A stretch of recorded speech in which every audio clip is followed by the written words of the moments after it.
Om Shanti 22 August 2024 প্রাতঃমূল্যি বাপ-দাদা Madhuban. মিষ্টি বাচ্চারা, তোমরা সম্পূর্ণ গল্পে অলরাউন্ড পার্ট প্লে করেছো। এখন পার্ট সম্পূর্ণ হয়েছে, ঘরে ফিরতে হবে। প্রশ্ন: তোমরা বাচ্চারা নিজের ভাগ্যের মহিমা বর্ণনা কোন শব্দের দ্বারা করো? উত্তর: আমরা হলাম ব্রাহ্মণ শিখা।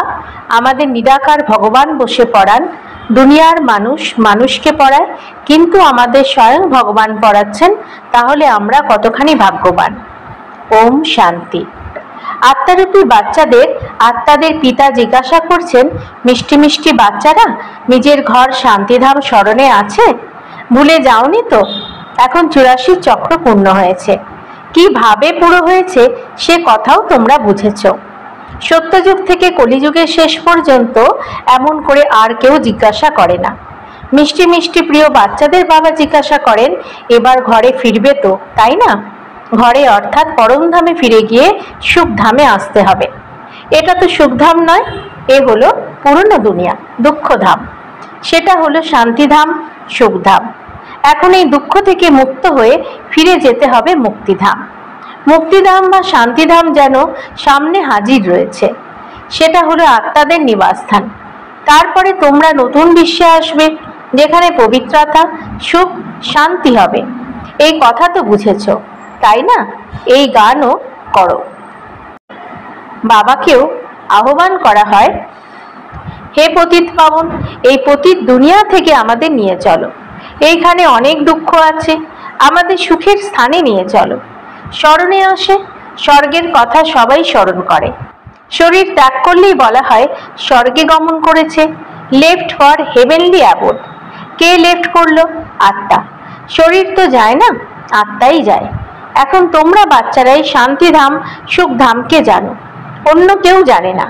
বাচ্চারা, তোমাদের বুদ্ধিতে নলেজ আছে শান্তিধাম কি এবং সুখধাম কি। তোমরা সুখধামে ছিলে, এখন আবার দুঃখধামে এসেছো।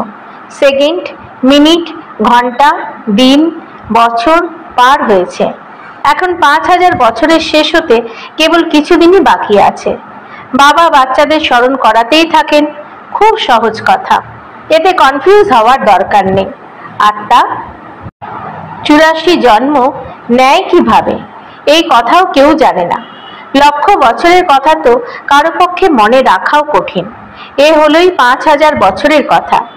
ব্যবসায়ীরা স্বস্তিকের চিহ্ন এঁকে রাখে হিসেবের কাঁথায়। তাকে গণেশ বলা হয়। গণেশের ছবিতে হাতির সুর দেখানো হয়।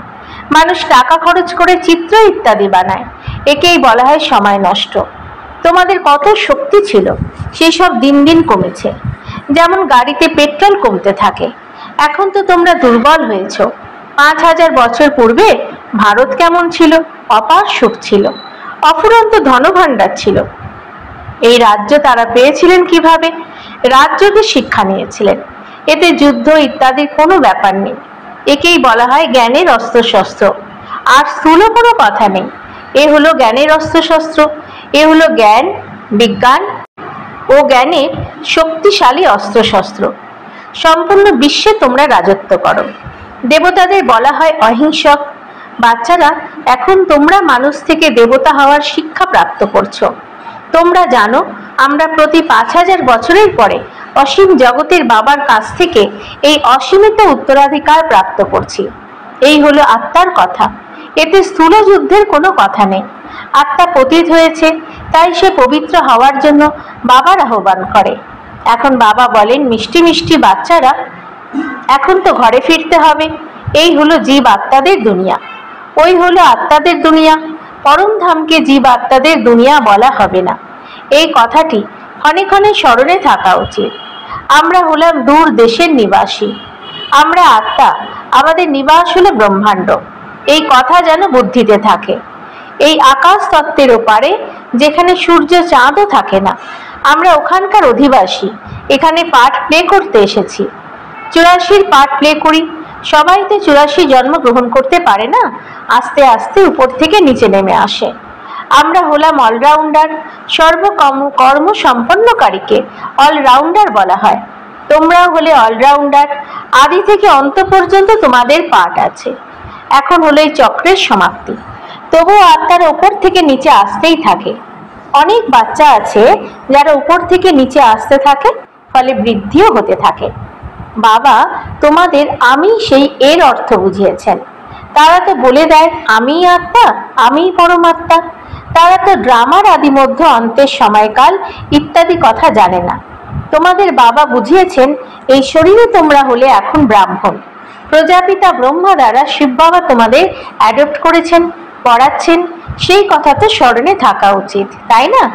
বাবাই আমাদের পড়াচ্ছেন, তিনি হলেন উঁচু থেকে উঁচু ভগবান। সব আত্মারাই এই ড্রামার সূত্রে বাঁধা।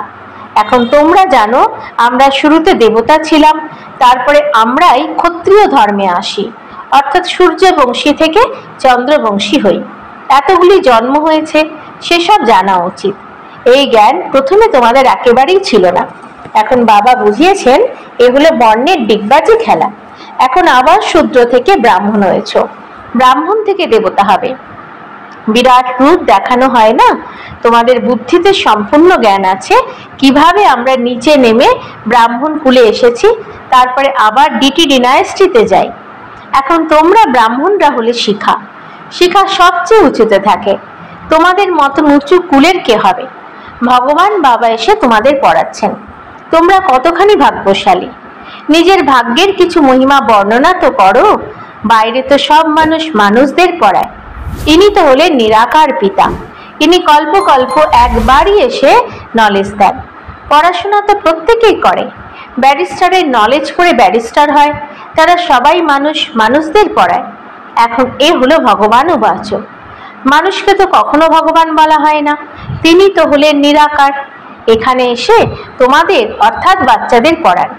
এই পড়াশোনা না সূক্ষ্ম বতনে হয় না মূল বতনে হয়। পড়াশোনা হয় শুধুমাত্র এইখানে। এতে কনফিউজ হওয়ার কোনো কথা নেই। স্কুলে কখনো কোনো স্টুডেন্ট বলে কি আমরা কনফিউজ? আমাদের নিশ্চয় হয় না, বরং পড়াশোনা করে নিজের স্ট্যাটাস প্রাপ্ত করে। এই লক্ষ্মী নারায়ণ সত্য যুগের আদিতে বিশ্বের মালিক হয়েছেন কিভাবে? নিশ্চয়ই বাবার দ্বারা। বাবা তো সত্যই বলবেন। ভগবান কি কখনো রং বলবেন? খুব কঠিন পরীক্ষা। এই সময় হলো প্রজার উপরে প্রজাদের রাজত্ব। রাজা রানী নেই। সত্য যুগে ছিল, এখন কলিযুগের শেষে নেই। একেই বলা হয় পঞ্চায়েতি রাজ। গীতায় লিখে দেওয়া হয়েছে কৌরব ও পাণ্ডব। আত্মিক পাণ্ডা তো হলে তোমরা। সবাইকে আধ্যাত্মিক নিবাসের ঠিকানা বলে দাও। সেই গৃহ হলো তোমাদের অর্থাৎ আত্মাদের রুহানি নিবাস। রুহু জন্ম নিয়ে পাঠ প্লে করে। এইসব কথা তোমরা ছাড়া আর কেউ জানে না। ঋষি মুনি ইত্যাদি কেউ রচয়িতার পরিচয়ও জানে না। রচনার আদি মধ্য অন্তের কথাও জানে না। লক্ষ বছর বলে দিয়েছে, কিন্তু সেই সবের কোনো পুরো হিসেব নেই। অর্ধেকও হতে পারে না। পুরো অর্ধেক সুখধাম, তারপরে পুরো অর্ধেক দুঃখধাম। এটা হলো পতির দুনিয়া ভিসাস, আর সেটা হলো ভাইসেলেস। বাবা হলেন কত উঁচু থেকে উঁচু, কিন্তু কত সাধারণ থাকেন। কোনো বিশিষ্ট ব্যক্তি বা অফিসারদের বাবার সঙ্গে সাক্ষাৎ হলে তারা বাবাকে কত রিগার্ড দিয়ে থাকে। পতিত দুনিয়ায় পতিত মানুষ পতিতদের দর্শন করে। পবিত্র হলেন গুপ্ত, বাইরে কিছুই দেখা যায় না। বাবাকে বলা হয় নলেজফুল, ব্লিসফুল, সকল বিষয়ফুল, তাই তাকে জ্ঞানের সাগর বলা হয়। প্রতিটি মানুষের পজিশনের মহিমাই হলো আলাদা আলাদা। মন্ত্রীকে মন্ত্রী, প্রধানমন্ত্রীকে প্রধানমন্ত্রী বলা হয়। ইনি হলেন উচ্চ থেকে উচ্চ ভগবান। সবচেয়ে উঁচু পজিশন হলো নিরাকার বাবার। আমরা যার সন্তান, সেখানে আমরা সবাই বাবার সঙ্গে পরম ধামে বাস করি। ওটা হলো নিবাসস্থল। এখানে সবার নিজের নিজের পাঠ রয়েছে। কেউ এক জন্মের পাঠ প্লে করে ফিরে যায়। বাবা বোঝান এ হলো মনুষ্য সৃষ্টির ভ্যারাইটি বৃক্ষ। একের সাথে অপরটি মিলবে না। আত্মা তো সবাই একই রকম, তবে একে অপরের সঙ্গে শরীরের মিল নেই। নাটকেও দেখানো হয় যে এক রকমের দুটি চেহারা হলে কতখানি কনফিউশন হয়।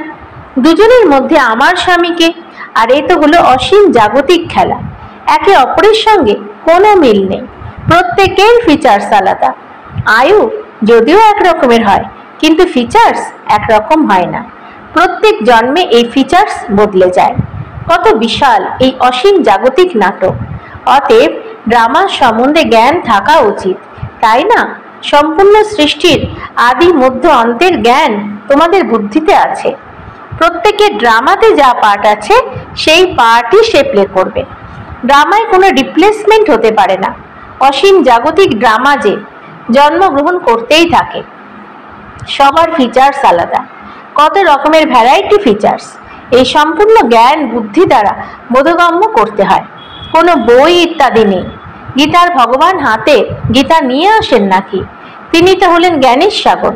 বই নিয়ে থোড়াই আসবেন। বই পত্র ইত্যাদি ভক্তি মার্গে তৈরি হয়। সুতরাং এইসব ড্রামায় নির্ধারিত রয়েছে। এক সেকেন্ড মিলবে না অন্য সেকেন্ডের সঙ্গে। বাচ্চারা, তোমাদের তো সবই বোঝানো হয়েছে। চক্র পূর্ণ হয়ে আবার নতুন করে শুরু হবে। এখন তোমরা করছো। বাবাকেও তোমরা জেনেছ, রচনার কথাও জেনেছ। মূল বতন থেকে এখানে আসো পার্ট প্লে করতে। কত বিশাল এই স্টেজ! এর কোনো মাপ হতে পারে না, কেউ পৌঁছাতেও পারে না। সাগর ও আকাশের কোনো শেষ নেই, তাই অনন্ত বলা হয়েছে। আগে এত চেষ্টা ছিল না, এখন চেষ্টা করে। সায়েন্স তো এখনকার, তারপরে আবার কবে শুরু হবে? যখন তাদের পাঠ হবে। অতএব এত সব কথা কি শাস্ত্রে আছে? যিনি শোনাচ্ছেন তার নাম না দিয়ে যিনি শুনছেন তার নাম লিখে দিয়েছে। এই আত্মাটি কালো, ওই আত্মাটি ফর্সা বা সুন্দর। অসুন্দর আত্মাটি এনার দ্বারা শুনে সুন্দর হয়েছে। নলেজ দ্বারা কত উঁচু পদের প্রাপ্তি হয়। এ হলো গীতা পাঠশালা। ভগবান রাজযোগ শেখান অমরপুরীর জন্য, তাই একে অমর কথাও বলা হয়। নিশ্চয়ই সঙ্গম যুগে শুনিয়েছিলেন। যারা কল্প পূর্বে পড়েছে তারাই আবার এসে পড়বে এবং নম্বর অনুসারে পদমর্যাদা প্রাপ্ত করবে। তোমরা এখানে কতবার এসেছো? অসংখ্যবার।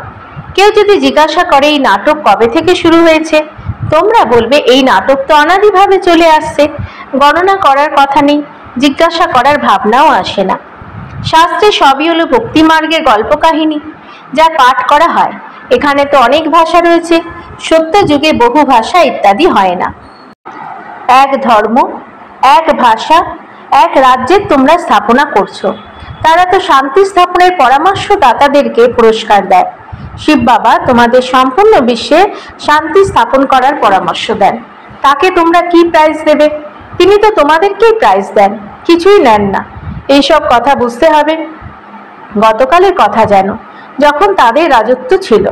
এখন তো থাকারও জায়গা নেই। সেখানে তো 2-3 তলা তৈরি করার প্রয়োজন নেই, কাঠ ইত্যাদির প্রয়োজন নেই। সেখানে তো ঘর বাড়ি সোনা রূপা দিয়ে তৈরি হয়। সায়েন্সের শক্তিতে চট করে বাড়ি তৈরি হয়। এখানে তো সায়েন্স যেমন সুখের তেমনই দুঃখের। এর দ্বারা পুরো দুনিয়া ধ্বংস হবে। একেই বলে ফল অফ পম্পিয়া। পম্পিয়া নগরীর পতন যেমন ঘটেছিল। মায়ার কতই না জাঁকজমক। ধনীদের জন্য দুনিয়াটাই হলো স্বর্গ, তাই তারা তোমাদের কথা শুনে না। আগে তোমরাও জানতে না। এখানে বাবা এসে ডাইরেক্ট তোমাদের পড়াচ্ছেন। বাইরে তো যদিও বাচ্চারাই পড়ায়, মিত্র আত্মীয় স্বজন সবার কথা স্মরণে আসে। এখানে তো বাবা বসে বোঝান। দিন দিন তোমরা স্মরণের যাত্রায় পাকা হতে থাকবে। তখন তোমাদের আর কিছুই স্মরণে আসবে না, শুধুই ঘর এবং রাজধানীর কথাই স্মরণে আসবে। তখন এই চাকরি ইত্যাদির কথাও মনে থাকবে না। এমন ভাবে মরবে যেন বসে বসেই হার্ট ফেল হবে। দুঃখের কথা নেই, হাসপাতাল ইত্যাদি তো কিছুই থাকবে না। বাবাকে জেনে গেলে স্বর্গের অধিকারী হয়ে যায়। তোমাদের তো অধিকার আছে, সবার নেই, কারণ স্বর্গে তো সবাই আসবে না, তাই না? আচ্ছা, মিষ্টি মিষ্টি হারানিধি বাচ্চাদের প্রতি মাতা পিতা বাপদাদা স্মরণের স্নেহ সুমন আর সুপ্রভাত। আত্মাদের পিতা তার আত্মারূপী বাচ্চাদেরকে জানাচ্ছেন নমস্কার। আমাদেরও বাপদাদাকে ধন্যবাদ, নমস্কার। ধারণার জন্য মুখ্য সার: 1. আধ্যাত্মিক পান্ডা হয়ে সবাইকে আত্মিক নিবাসের ঠিকানা বলে দিতে হবে। জ্ঞান এবং যোগের অস্ত্র শস্ত্র দ্বারা সমগ্র বিশ্বে রাজত্ব করতে হবে। ডবল অহিংসক হতে হবে। 2. 84 জন্মের অলরাউন্ডার ভূমিকা পালনকারী আত্মাদের বর্তমানে অলরাউন্ডার হতে হবে। সব রকমের কাজ করতে হবে। অসীম জাগতিক ভ্যারাইটি ড্রামায় প্রত্যেক অভিনেতার পাঠ দেখে প্রফুল্লিত থাকতে হবে। বরদান: অবিনাশী উৎসাহ উদ্দীপনার দ্বারা তুফানকে তৌফা বানানো শ্রেষ্ঠ ব্রাহ্মণ আত্মা ভব। উৎসাহ উদ্দীপনা হলো ব্রাহ্মণদের উড়ন্ত কলার ডানা। এই ডানার উপর ভর করে উঠতে থাকো। এই উৎসাহ উদ্দীপনাই হলো তোমাদের অর্থাৎ ব্রাহ্মণদের জন্য সব থেকে বড় শক্তি। নীরস জীবন নয়, উৎসাহ উদ্দীপনার রস সদাই থাকে। উৎসাহ উদ্দীপনা মুশকিলকেও সহজ করে দেয়। তাদের হৃদয় কখনো বিদীর্ণ হয় না। উৎসাহ তুফানকে তৌফা বানিয়ে দেয়। উৎসাহ যে কোনো পরীক্ষা বা সমস্যাকে মনোরঞ্জন অনুভব করায়। এইরকম অবিনাশী উৎসাহ উদ্দীপনাতে যারা থাকে তারাই হলো শ্রেষ্ঠ ব্রাহ্মণ। স্লোগান: শান্তির সুগন্ধি ধূপ জ্বালিয়ে রাখো, তাহলে অশান্তির দুর্গন্ধই সমাপ্ত হয়ে যাবে। ওম শান্তি।